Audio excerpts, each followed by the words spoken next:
Insecure थे। तो बस मैं इतना ही कह सकता हूँ कि मैं अगर किसी के बारे में कुछ बोलना चाहता हूँ तो मैं उसको इंडिविजुअली रीच आउट करता हूँ। अगर आपको हेल्प भी करनी है किसी की, मतलब आप सजेशन पूरी दुनिया के आगे देंगे तो फिर उसकी वैल्यू मेरे लिए कुछ नहीं है, क्योंकि अगर मेरे लिए वो मतलब की चीज़ है, मेरी इंप्रूवमेंट के लिए, तो आप वन ऑन वन भी बात कर सकते हैं कि यार आई जेन्युइनली वांट कि आप अच्छा करो। तो वो समहाउ मैं तो अपनी लाइफ बहुत ऑनेस्टी से जीता हूँ, तो मुझे ये चीज़ें दिखती हैं। तो ऐसा नहीं मैं बोलूँगा कि मुझे फ़र्क नहीं पड़ता है, लेकिन आपको सच्चाई दिखती है, बस मैं उतना ही बोल सकता हूँ कि आप जब इतने समय तक खेलते हो, आप ऑनेस्टी से खेलते हो, देने वाला ऊपर वाला ही है, मतलब और मैं इससे आगे कुछ नहीं बोल सकता। बाकी आप हाथ पैर कितने भी मार लो, जब उसने देना है तभी देना है, और कोई कुछ भी नहीं कर सकता इसके बारे में। तो मैं तो अपनी लाइफ ऐसे ही जीता हूँ, और जब तक खेल रहा हूँ, जब तक मैं यहाँ पे खेलने की वर्दी हूँ, मैं ऐसे ही खेलने वाला हूँ। लास्ट वन फ्रॉम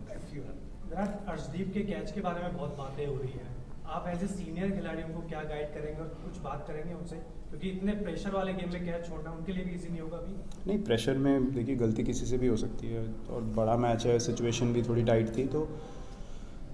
हम सब ने मतलब, मुझे याद है मैं पहली बार चैम्पियंस ट्रॉफी खेला था पाकिस्तान के अगेंस्ट, मेरा पहला मैच था, और मैंने एक बहुत ख़राब शॉट मारा था शाहिद अफरीदी को, और मैं 5 बजे तक सुबह सिर्फ सीलिंग को देख रहा था, मुझे नींद नहीं आ रही थी। मुझे लगा मैं तो वापस कभी चांस नहीं मिलेगा, मेरा करियर ख़त्म हो गया। तो ये सब चीज़ें नेचुरल है फील करने के लिए, लेकिन सीनियर प्लेयर आपके आसपास आते हैं, कल हम लोग एज ए टीम फिर इकट्ठा होंगे। तो आपने आने के साथ ही कहा कि बहुत दिन हो गए, और शायद वो बात है कि अब इस 6 महीने में 8 महीने में विराट कोहली के साथ जो भी चीज़ें हमें नहीं पता चल रहा था बहुत लोगों को, आप बताइए आपके लिए कितना, आपने कहा कि इन सब बातों का फर्क नहीं पड़ता, लेकिन आप भी हम इंसान ही हैं, कई चीज़ें क्रिटिसिज्म हुआ, खासकर बाहर में लोगों से बात की, खासकर मैंने वेवरेचर से पूछा कि विराट के बारे, तो उन्होंने कहा आप लोग ऐसी बातें क्यों करते हैं। कई जो जितने ग्रेट से बात होती है वो बोलते हैं कि आप ऐसी बातें करते ही क्यों हैं। विराट कोहली जब ऐसी बातें सुनते हैं तो उनका रिएक्शन क्या होता है, किसने आपको बैक किया इस दौरान में, आप क्या अपनी जर्नी खुद कैसे रही, इसके बारे में जानना चाह रहे हैं। मैं आपको एक चीज़ बोल सकता हूँ कि जब मैंने टेस्ट कैप्टनसी छोड़ी, तो मुझे सिर्फ एक इंसान का मैसेज आया जिनके साथ मैंने खेला हुआ है पहले, वो है MS धोनी। और बहुत लोगों के पास मेरा नंबर है, और मतलब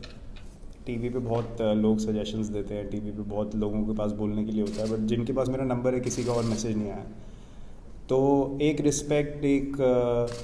जो एक कनेक्शन होता है किसी के साथ, वो जब जेन्युइन होता है तो वो इस तरीके से दिखता है, क्योंकि दोनों तरफ सिक्योरिटी होती है, ना उनको मुझसे कुछ चाहिए ना मुझे उनसे कुछ चाहिए, और ना मैं उनसे कभी इनसिक्योर था ना वो कभी मुझसे इनसिक्योर थे। तो बस मैं इतना ही कह सकता हूँ कि मैं अगर किसी के बारे में कुछ बोलना चाहता हूँ तो मैं उसको इंडिविजुअली रीच आउट करता हूँ। अगर आपको हेल्प भी करनी है किसी की, मतलब आप सजेशन पूरी दुनिया के आगे देंगे तो फिर उसकी वैल्यू मेरे लिए कुछ नहीं है, क्योंकि अगर मेरे लिए वो मतलब की चीज़ है, मेरी इंप्रूवमेंट के लिए, तो आप वन ऑन वन भी बात कर सकते हैं कि यार I genuinely. Hardik has realised his potential fully from the IPL that happened this time around. He's become a different character altogether, very responsible, very aware of his abilities, and I think that's the biggest difference I see, that he realizes what he can do as an all-rounder for India, and he's working as hard as I've ever seen him work to be able to play like this regularly and get back to full bowling fitness, which is going to be a massive factor. And Surya, I mean, I don't think that there are many players in world cricket who can play like that at the moment. So